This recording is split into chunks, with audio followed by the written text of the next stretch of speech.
যাক শেষ অব্দি বাংলা সিনেমার মেকাররা এটা বুঝতে পেরেছেন যে বাংলা সিনেমার কম্পিটিশন শুধু বাংলার সাথে নয়। বাংলা সিনেমাকে কম্পিট করতে হবে সাউথের ডাব করা মুভির সাথে, বাংলা সিনেমাকে কম্পিট করতে হবে হিন্দি সিনেমার সাথে, বিশেষ করে আজকের এই অনলাইনের যুগে। কিন্তু বাংলা সিনেমার এই সীমাবদ্ধ ছোট্ট গন্ডিটার ভেতর থেকে বেরোনোর জন্য, আরো দূরের দিকে তাকানোর জন্য একজন ভিশনারি কাউকে দরকার, যে পথ প্রদর্শক হবে। সেই মানুষটাকে মনে হচ্ছে আমরা শেষ অব্দি খুঁজে পেয়েছি, এবং তার নাম ওয়ান অ্যান্ড অনলি দেব। দেব এর আগে খাদানে সাহস করে দেখিয়েছেন। তারপর তিনি একটা ইন্টারভিউতে বলেছিলেন, খাদানের পর যদি কিছু করতে হয়, রঘু ডাকাতকে যদি সাকসেসফুল হতে হয়, তাহলে খাদানের বাপ লেভেলের কিছু দরকার। রঘু ডাকাতের প্রি টিজার বা টিজার এসে গেছে, এবং সেটা দেখে মনে হচ্ছে যে হ্যাঁ, দেব কথা রাখতে জানেন। কিন্তু একটা জিনিস একটু যেন কানে লাগলো বা চোখে বাঁধলো। সেটা কি সেটা বলছি। তবে তার আগে বলি যে এই প্রি টিজারে আমরা দেখলামটা কি, শিখলামটা কি, সেটাই তো সব থেকে জরুরি। আমাদের চ্যানেলে আপনারা সবসময় অন্যরকম মতামত জানার জন্য আসেন, এবং আরো অন্য কিছু বোঝার জন্য, ভাবার জন্য আসেন। আর সেই সব চিন্তা ভাবনা শেয়ার করার আগে বলবো যে ভিডিওটা লাইক করে দেবেন, শেয়ার করে দেবেন, আর হ্যাঁ, এরকম আরো ভিডিও দেখার জন্য আমাদের সাথে থাকবেন,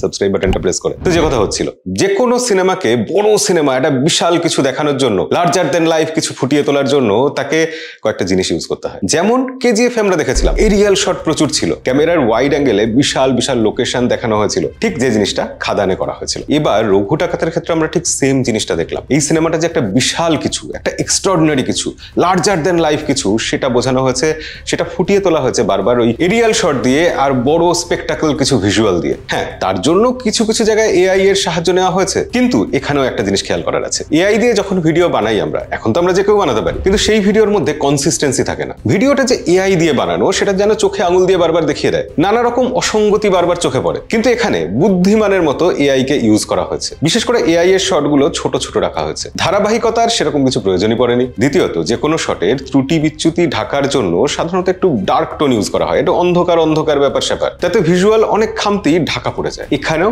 সেটা করা হয়েছে, এবং সেটা করা হয়েছে বলে এই সিনেমাটার কালার টোন সবকিছু একটু অন্যরকম দেখতে লাগছে, ভালো লাগছে, সিনেম্যাটিক লাগছে, এবং এখানে এক ঢিলে দুই পাখি মারা হয়ে গেছে। এরপর যেটা বলতেই হয় সেটা হচ্ছে দেবের চোখ।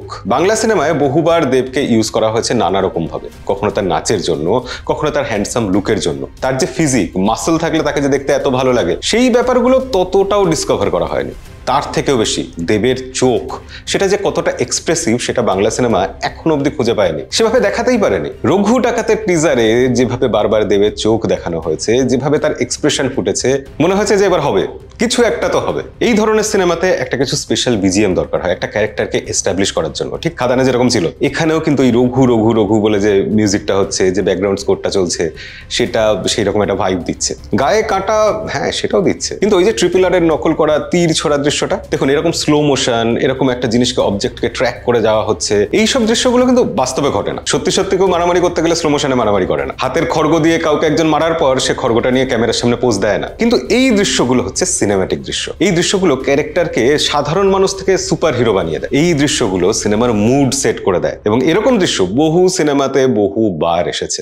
এখানে কপি করার কোনো ব্যাপারই নেই। জঙ্গলে কেউ তীর ছুড়লে সেইভাবেই ছুড়বে, এবার তাকে যে সিনেমা যত ভালোভাবে দেখাতে পারে। আর এই দৃশ্যগুলো কিন্তু যত্ন করে দেখানো হয়েছে, আর এই যত্নের ছাপ টিজারের প্রতিটা জায়গায় চোখে পড়বে। আমরা এর আগে যখন পোস্টার নিয়ে সমালোচনা করেছিলাম, বলেছিলাম ফন্ট গুলো ঠিক যাচ্ছে না। এবার যখন শুরুতে টাইটেল দেখানো হয়েছে, যখন ফন্ট দেখানো হয়েছে, এমনকি এসভিএফ এর লোগো দেখানো হয়েছে তখনও খেয়াল করে দেখুন ওই রঘু ডাকাতের ভাইবটা কিন্তু কোথাও আছে। আমাদের সমালোচনা, আমাদের ফিডব্যাক কোথাও গিয়ে মেকারদের মাথায় তো হিট করেছে, কিন্তু একটা ত্রুটি আছে বলছিলাম, যে সাহস করে বলেই ফেলি তাহলে। টিজারে ডায়লগ যেগুলো রাখা হয়েছে, মোনোলগ যেটা রাখা হয়েছে, সেটা অসাধারণ। শিকারী সবসময় ইতিহাস লেখে, বাঘ ইতিহাস লেখে না, সে যদি লিখতো অন্যরকম হতো, ইত্যাদি ইত্যাদি ব্যাপার। এইসব ডায়লগগুলো দীর্ঘদিন ধরে মানুষের মুখে মুখে ফিরবে, এবং একটা সিনেমা হিট করার জন্য এগুলো দরকার। কিন্তু এইরকম ডায়লগ লিখতে গিয়ে জোশের বসে 2 আর 2 5 করে মিলিয়ে দিলে একটু মুশকিল লাগে। হ্যাঁ, মিউজিকের জন্য, কণ্ঠস্বরের জন্য, সবকিছুর জন্য ব্যাপারটা চলে যায়, অতটা চোখে পড়ে না। কিন্তু যখন বলা হয় আগুন নিভে যায় কিন্তু ছাই নেভে না, আগেকার দিনে তো আগুন নিভেই ছাই হতো নাকি। সমালোচনা করতে চাই না, কিন্তু ব্যাপারটা এটাই যে ছাই চাপা আগুন ব্যাপারটাকে বোঝাতে চাইলে আরেকটু ভালোভাবে বোধহয় বোঝানো যেত। বাদ বাকি দুর্ধর্ষ লেগেছে, ফাটাফাটি লেগেছে। দেবের কখনো আমরা ইন্টারভিউ করার সুযোগ পাইনি, যদি কখনো পাই, দেবকে আমরা কি প্রশ্ন করব, কি জিজ্ঞাসা করা উচিত? তিনি একজন ভিশনারি মানুষ, তিনি বাংলা সিনেমাকে নতুন দিশা দেখাচ্ছেন। আজকে বাংলা সিনেমা এরকম সিনেমা বানানোর সাহস করছে, আগামী দিনে বাংলা সিনেমা হয়তো সাউথের সাথে, কে বলতে পারে বলিউডের সাথেও হয়তো কম্পিটিশন করার কথা ভাববে, অ্যাম্বিশাস চিন্তা ভাবনা রাখবে। তার জন্য দেবের মতো লোককে দরকার। আর এই ব্যাপারে আপনার কি মতামত কমেন্টে লিখে জানাবেন। আজকের ভিডিও এই অবধি, দেখা হবে পরের ভিডিওতে। ততদিন অবধি সবাই ভালো থাকবেন, সিনেমা দেখবেন।